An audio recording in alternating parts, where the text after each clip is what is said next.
and you read the translation, gardens underneath which rivers flow. You've read this translation before, right? Gardens underneath which rivers flow. But there's so much more going on here. First of all, Jannat is the plural of Jannah. Jannat is the plural of Jannah. Jannah means a lush garden. A garden in which you don't see dirt, you only see green. Everywhere you see, like a bed of flowers, right? You don't see a patch of dirt anywhere. It's completely covered. Jannah comes from the same root as the word janeen. The womb is covered. Jinn, which is veiled, the jinn is veiled from our eyes. That which is covered, right? So Jannah, it's covered completely in beauty, in lush garden. And you don't own one property, you own multiple properties. Now, human beings, people live in America, Indonesia, Australia, Africa, all over the world. An average person with a small salary, they work their entire life. What do they want in the end? What are they saving money for? You ask anyone in the world, any religion, doesn't matter where they come from. What do they want? A home. And everybody who likes a home, whether you want to buy it or not, when you drive by a house that has a really nice front yard, and a big backyard, and a property, and beautiful trees covering and shade, you slow the car down and you say, wow, that is nice. Home and Garden magazine, right? Take care of your yard.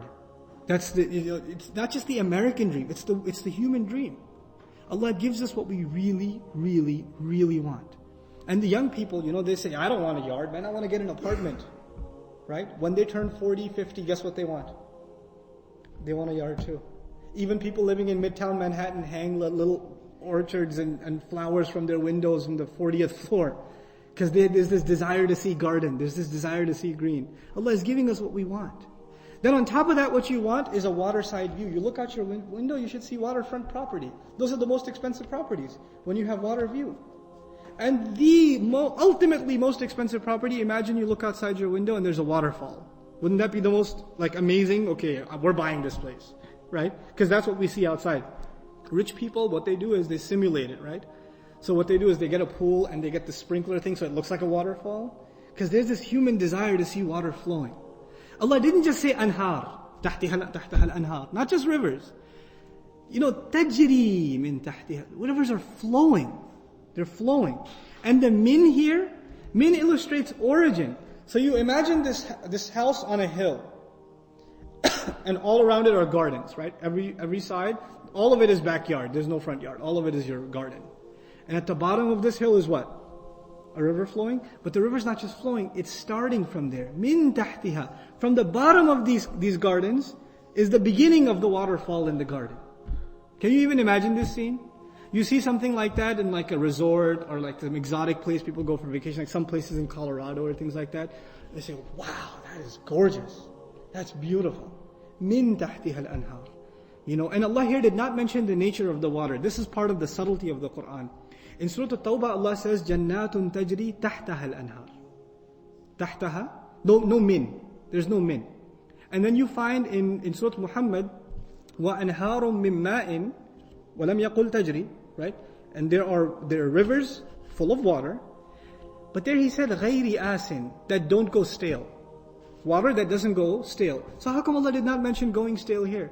When water flows, is there even a concern for going stale? No. But there in Surah Muhammad, Allah did not mention water flowing. He just said, rivers full of water. But He didn't mention flow. So He added, they don't go stale. Subhanallah. Subtlety in language. When something needs to be said, it's said. When something doesn't need to be said, it's not said. Subhanallah. So here we find, tajri min tahtiha al-anhar. Anhar also multiple rivers. So it's not one waterfall turning into a river, it is multiple. It's multiple. Have you ever seen a scene where there's multiple waterfalls? Water gushing from different sides? It's just an incredible thing to see. Your eyes get caught. You lose track of everything else that's going on. You just stare at that. People do this, like the Japanese culture, right? They make these little gardens in their backyards, and water flowing, simulate waterfalls. Human nature. This is part of human nature. So Allah gives us what we really want. And at the end of all of this, He says, ذَلِكَ الْفَوْزُ الْكَبِيرُ. That, in fact, is the ultimate or the great success. In the Quran, when fawz is used, it's used with three adjectives. Al-fawz al-azim, great success. Al-fawz al-mubin, clear success.